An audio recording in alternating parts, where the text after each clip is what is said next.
জয় হিন্দ।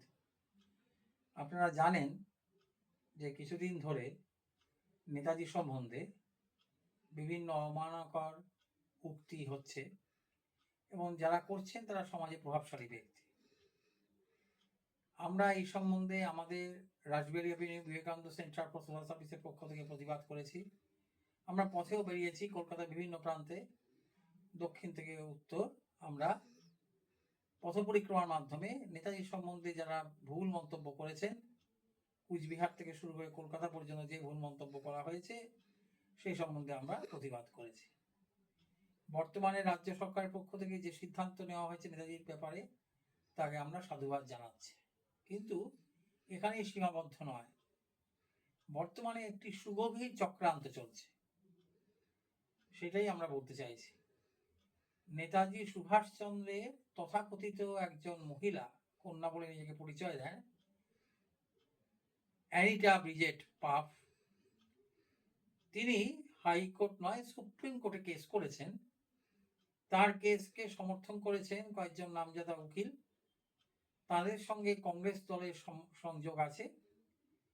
তারা বলেছেন যে তার নাকি পিতৃদেব হলেন নেতাজি সুভাষচন্দ্র, তার অ্যাশেজ আনতে হবে রেঙ্কুচি টেম্পল থেকে, এবং সেই রেঙ্কুচি টেম্পল অ্যাশেজটা ডিএনএ টেস্ট বা এরকম কিছু করা, এবং সঙ্গে সঙ্গে সেটি এনে ভারতবর্ষে স্বীকৃতভাবে সেটাকে রাখার ব্যবস্থা।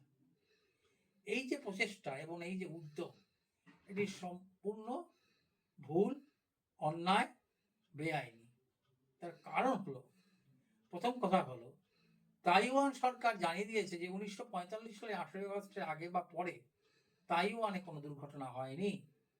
90 সাল পর্যন্ত অন্তত নেতাজির নাম কোনো ডেথ সার্টিফিকেট লেখা অবস্থায় পাওয়া যায়নি।